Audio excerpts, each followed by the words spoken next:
মশা, যেটিকে দৈনন্দিন জীবনে বিরক্তিকর একটি কীট হিসেবেই আমরা চিনি। তবে প্রাণীটি আকারে অত্যন্ত ক্ষুদ্র হলেও এর কারণে বিশ্বজুড়ে লাখ লাখ মানুষের মৃত্যু হয়। কিন্তু পবিত্র কোরআনে এই ক্ষুদ্র প্রাণীটির উল্লেখ আছে একটি বিশেষ উপমা হিসেবে।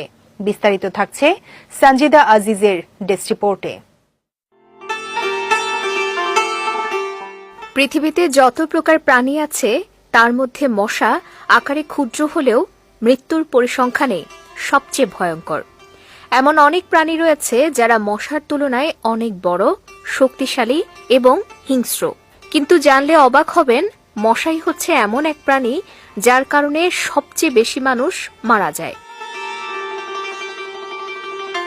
আমেরিকান মশা নিয়ন্ত্রণ সংস্থার তথ্য অনুযায়ী প্রতিবছর মশাবাহিত রোগে বিশ্বজুড়ে প্রায় 10 লাখ মানুষ মারা যায়। এর মধ্যে শুধু ম্যালেরিয়াতেই মৃত্যু হয় প্রায় 6 লাখ মানুষের। পবিত্র কোরআনে সূরা বাকারার 26 নম্বর আয়াতে বলা হয়েছে, নিশ্চয়ই আল্লাহ মশা কিংবা তার চেয়েও ক্ষুদ্র কিছু দিয়ে উপমা দিতে লজ্জাবোধ করেন না।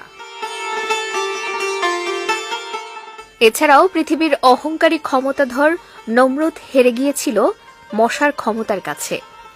মুসলিম জাতির পিতা ইব্রাহিম আলাইহিসসালামের সময়ের রাজার নাম ছিল নমরুদ। সে নিজেকে এতটাই উচ্চতায় ভাবত যে সৃষ্টিকর্তা হিসেবেও দাবি করেছিল। জন্ম, মৃত্যু, খাদ্যের যোগান সবকিছু তার ক্ষমতার মধ্যে বলেও দাবি করেছিল। তার সঙ্গে নবী ইব্রাহিম আলাইহিসসালামের একটি কথোপকথন আল্লাহ তাআলা কোরআনে উল্লেখ করেছেন। এই নমরুদের সেনাবাহিনীকে শেষ করে দেয়া হয়েছিল অসংখ্য মশা দ্বারা, আর ছোট্ট এই মশা প্রবেশ করেছিল নমরুদের নাকের মধ্যে। শেষ পর্যন্ত মৃত্যু হয়েছিল সৃষ্টিকর্তা দাবি করা এই পাপিষ্ঠের একটি মশার কারণে।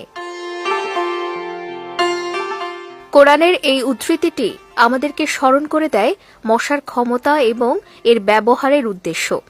এটি আল্লাহর পক্ষ থেকে যেমন আমাদেরকে পরীক্ষা করার নিমিত্তে হতে পারে, তেমনি আমাদের পাপের শাস্তিও হতে পারে।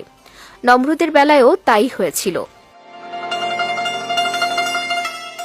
অতএব মশা অত্যন্ত ক্ষুদ্র প্রাণী হলেও ইসলামে এর বিশেষ গুরুত্ব রয়েছে। তাই পবিত্র কোরআনে মশাকে নিয়ে উপমা দেয়া হয়েছে।